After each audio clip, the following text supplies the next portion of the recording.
When you write a piece where you want people to be improvisatory, it's actually kind of difficult because a lot of composers don't want to let go. So they'll write music very specifically and then say, okay, do something, but don't do this, or do this, or don't do this, or don't do this.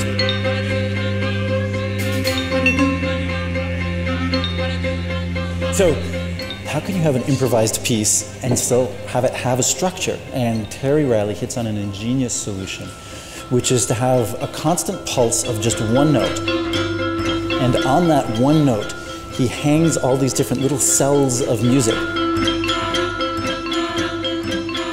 So the eighth note is playing like this. It's going bop, bop, bop, bop, bop, bop, and at some point you start, and here's my little cell. And the little cell is just like this. And then at some point someone else is going to move on, but you're still doing this. So what you get is a simultaneity of these two things happening at once, which is kind of pleasing. But then maybe someone else moves on to something else, and you get all these three things happening at once. And then maybe someone starts one cell like this and the other person starts another cell like this, so they interlock, and that's laid over everything else. But in his instructions in the piece, he goes a little bit further and he says, you know, this isn't random music. Don't get too far ahead or too far behind, and still listen to people and just marvel at the interactions.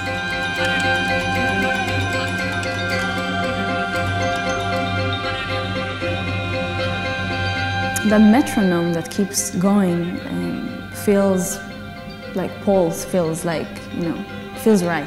Feels like this is how we are inside. But with this production, it's so wonderful because you look at the moving images and you hear the music and you kind of open your pores. You just open your sails and something comes in and immediately comes out.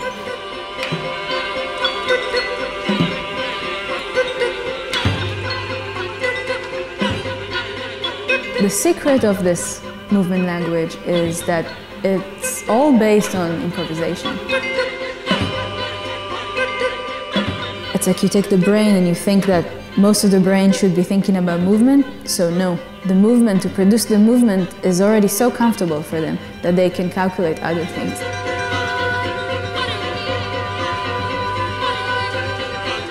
These dancers improvise every day. Therefore, when you get to a space that is unpredicted, you'll know that you have the ability to improvise. And that helps us a lot with site-specific work.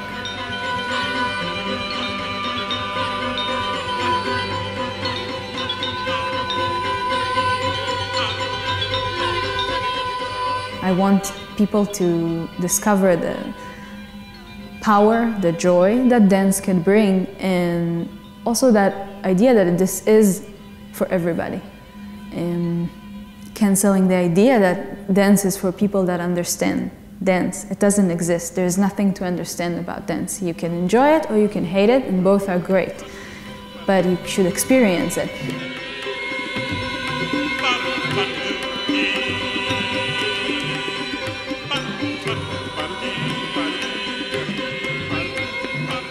INSEE has been performed by full orchestras, it's been performed by trios, it's performed by 6 pianos, it's been performed by rock bands. It's one of the beauties of the piece of music. It's very inviting in that way. This is now classical music. This is no longer experimental music.